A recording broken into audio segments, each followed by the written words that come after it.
Cérémonie du 11 novembre 2024, commémoration de la victoire et de la paix, jour anniversaire de l'armistice de 1918 et hommage à tous les morts pour la France. Il y a 106 ans, le 11 novembre 1918, la signature de l'armistice entre l'Allemagne et les Alliés a mis fin aux terribles combats de la Grande Guerre qui ont fait plus d'1 million de morts et presque 6 fois plus de blessés et de mutilés parmi l'armée française. C'est en présence d'un piquet d'honneur du 3e régiment d'artillerie de marine de Canjuers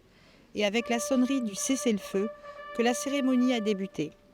pour rappeler que c'est le clairon du caporal Pierre Sellier qui a été le premier à annoncer la fin des hostilités. Cette journée de commémoration de la victoire et de la paix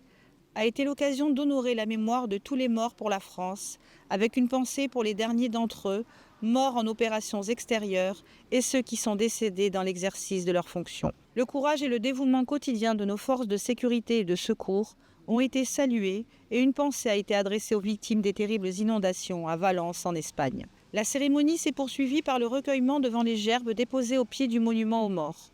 La gerbe de la ville du Canet, celle du Souvenir français, la gerbe commune de l'Association des combattants prisonniers de guerre, combattants d'Algérie, Tunisie, Maroc et l'Union nationale des combattants,